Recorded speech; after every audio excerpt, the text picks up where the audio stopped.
नमस्कार दोस्तों, मैं दिव्यांशी गोड़ एक बार फिर हाजिर हूं एसबीटी न्यूज की खास खबरों के साथ। पेश है आज 23 जनवरी 2025 गुरुवार शाम 7:15 बजे राजस्थान की बड़ी खबरें। राजस्थान शिक्षा विभाग ने सरकारी स्कूलों में कार्यरत शिक्षकों के ट्यूशन नहीं पढ़ाने को लेकर गाइडलाइन जारी की है। अब सरकारी स्कूलों के शिक्षक ट्यूशन और कोचिंग सेंटर्स में पढ़ा नहीं सकेंगे।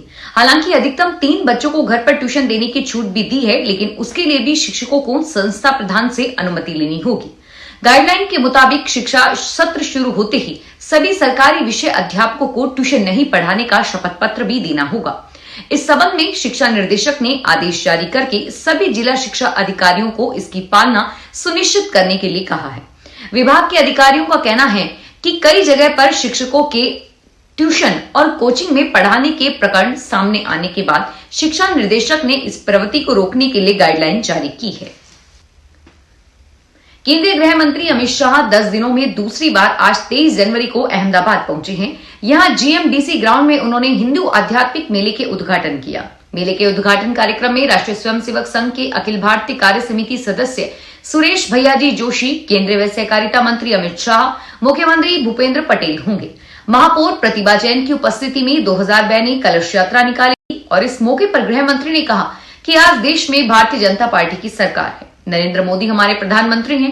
भारतीय जनता पार्टी की सरकार 10 साल से सत्ता में है और 10 साल में इस सरकार ने हमारी विचारधारा जो कोई वर्षों से लंबित थी उसे पूरा करने का कार्य किया है। रेल मंत्रालय ने अपने माल ढुलाई राजस्व को बढ़ाने के लिए एक नई पहल की शुरुआत करने की योजना बनाई है। इस योजना के तहत रेलवे माल सह यात्री ट्रेनें चलाएगा जो समय संवेदनशील पार्सल और छोटे माल को ढोने में मदद करेगी। एक वरिष्ठ सरकारी अधिकारी ने बताया कि ये ट्रेनें डबल डेकर मॉडल में होंगी, जहां माल को निचले डेक पर और यात्रियों को ऊपरी डेक पर बिठाया जाएगा। इस डिजाइन को मंजूरी मिल चुकी है, लेकिन कुछ अंतिम बारीकियों पर अभी काम चल रहा है। इस परियोजना का मुख्य उद्देश्य छोटे कार्गो जैसे पार्सल और ई कॉमर्स शिपमेंट को सड़क परिवहन से रेलवे द्वारा ढोने की दिशा में कदम बढ़ाना है। रेलवे मंत्रालय का उद्देश्य अपने कार्गो पोर्टफोलियो में विविधता लाना है और ट्रांसपोर्ट सेक्टर में प्रतिस्पर्धी बने रहना है। राजस्थान की पूर्व मुख्यमंत्री वसुंधरा राजे गुरुवार को जोधपुर पहुंची। यहां पर एयरपोर्ट पर भारतीय जनता पार्टी के वरिष्ठ नेताओं और कार्यकर्ताओं ने उनका जोरदार स्वागत किया। उन्होंने कहा कि मौनी अमावस्या राजमाता विजय राजे सिंधिया की पुण्यतिथि है। राजमाता विजय राजे सिंधिया की पुण्यतिथि के अवसर पर जब दर्शन होंगे तो उसका विशेष महत्व है मेरे लिए। इस दौरान पूर्व मंत्री राजेंद्र सिंह राठौड़ भी एयरपोर्ट पर आए। उन्होंने कहा कि राजस्थान में भाजपा की सरकार विकास के काम 1 साल से लगातार कर रही है, लेकिन राजस्थान में विपक्ष नाम की कोई चीज नहीं है। गणतंत्र दिवस पर पंजाब और हरियाणा की सड़कों पर ट्रैक्टर मार्च में करीब 1 लाख से अधिक ट्रैक्टर सड़कों पर उतरेंगे।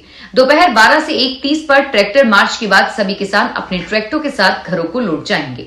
यह बात किसान मजदूर मोर्चा के प्रधान सरवन सिंह पंधेर ने ट्रैक्टर मार्च की तैयारियों का जायजा लेने के बाद शंभू बैरियर में मीडिया से बातचीत के दौरान कही। इस दौरान किसान नेताओं ने बताया कि आज तमिलनाडु की राजधानी चेन्नई में सैकड़ों किसानों ने जगजीत सिंह डल्लेवाल के समर्थन में सांकेतिक भूख हड़ताल की है। पंधेर ने कहा कि 26 जनवरी को देश भर में होने जा रहे ट्रैक्टर मार्च को लेकर बड़ी संख्या में ट्रैक्टर जत्थों के रूप में शंभू बैरियर पर पहुंचने शुरू हो चुके हैं। राजस्थान में भर्तियों और पेपर लीक और धांधली के बाद अब रेलवे भर्ती परीक्षा में गड़बड़ी का मामला सामने आया है।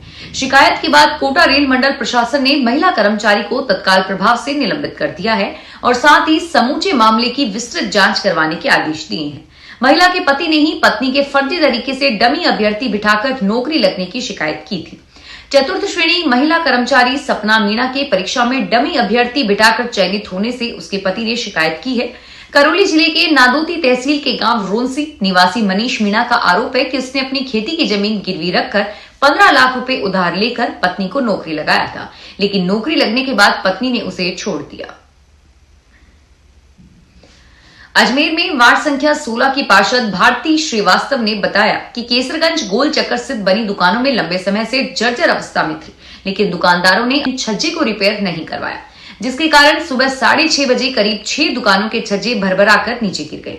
इस हादसे में मिठाई की दुकान पर काम करने वाले एक मजदूर को चोट लगी है और इस मामले की सूचना नगर निगम को दी गई है।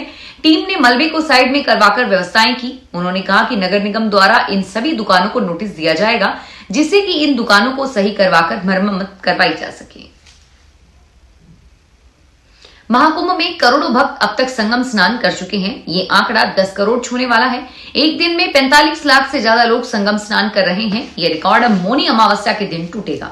मौनी अमावस्या के दिन 10 करोड़ भक्तों के प्रयागराज आने की संभावना है। अब मौनी अमावस्या के स्नान की तैयारियां की जा रही है। 29 जनवरी को मौनी अमावस्या पर पुण्य की डुबकी लगाने के लिए 10 करोड़ लोगों के पावन त्रिवेणी के तट पर पहुंचने का अनुमान है। इस पुण्य और पावन अवसर का भागीदार बनने के लिए कई देशों से श्रद्धालु महाकुंभ के नगर में आ रहे हैं। उत्तराखंड में 28 जनवरी से 14 फरवरी तक आयोजित होने वाले 38वें राष्ट्रीय खेलों में राजस्थान का 531 सदस्यों का दल हिस्सा लेगा। इसमें 421 खिलाड़ी और 110 अधिकारी शामिल हैं। राजस्थान ओलंपिक संघ के अध्यक्ष तेजस्वी सिंह गहलोत ने यहां राजस्थान दल की घोषणा की। राजस्थान ओलंपिक संघ के महासचिव सुरेंद्र सिंह गुर्जर ने बताया कि राजस्थान के खिलाड़ी 26 खेल स्पर्धाओं में हिस्सा लेंगे। उन्होंने कहा कि राजस्थान के दल में कई ओलंपियन, एशियाई खेलों के पदक विजेता और अंतर्राष्ट्रीय खिलाड़ी शामिल हैं। तेजस्वी सिंह ने कहा कि राजस्थान की टीमें पूरी तैयारी के साथ राष्ट्रीय खेलों में जा रही है।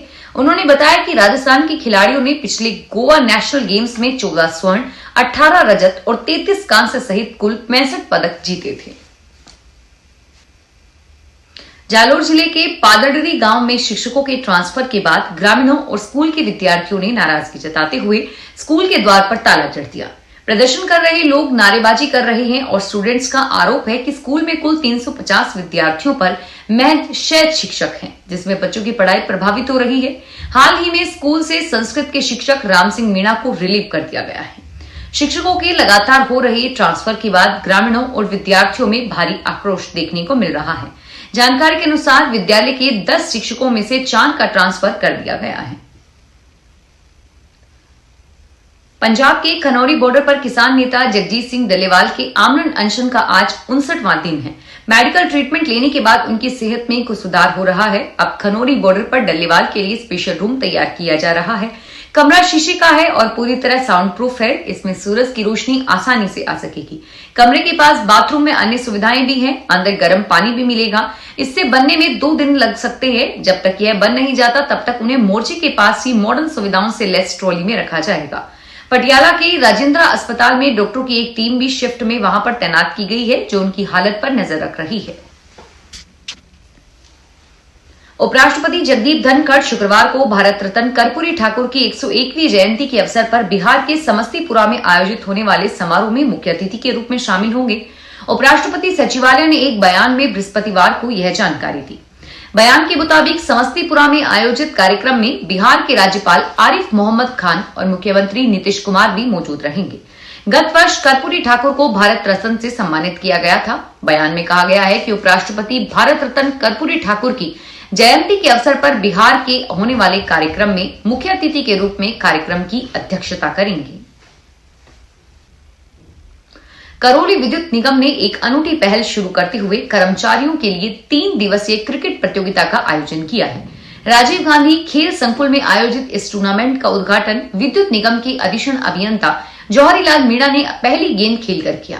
अधीक्षण अभियंता ने बताया कि इस आयोजन का मुख्य उद्देश्य कर्मचारियों को कार्य के दबाव से राहत दिलाना और उनमें टीम भावना को बढ़ावा देना है।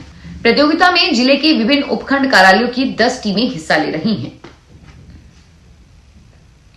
राजस्थान सरकार की ओर से सांचौर जिले को रद्द करने के बाद पहली बार भाजपा सरकार को 2 मंत्री मदन दिलावर और अविनाश गहलोत का सांचौर का दौरा होने जा रहा है। इस दौरे को लेकर इलाके में राजनीतिक हलचल तेज हो गई है, क्योंकि जिले को रद्द करने के फैसले से लोग सरकार से नाराज हैं। लोगों के विरोध प्रदर्शन की सुगबुगाहट के बीच प्रशासन सतर्क हो गया है। सुरक्षा स्क्वाड की तैनाती के साथ साथ कानून व्यवस्था सुनिश्चित करने के लिए अतिरिक्त पुलिस बल की मांग की गई है। राजस्थान क्रिकेट एसोसिएशन के पूर्व अध्यक्ष वैभव गहलोत ने बुधवार को चूरू में राज्य महिला आयोग की अध्यक्षता रेहाना रियाज के निवास पर कांग्रेस कार्यकर्ताओं से मुलाकात की। इस दौरान उन्होंने वर्तमान भाजपा सरकार पर तीखी टिप्पणी करते हुए कहा कि सरकार ने अब तक कोई नया काम शुरू नहीं किया, बल्कि कांग्रेस सरकार की ओर से शुरू की गई योजनाओं को बंद करने का काम किया है।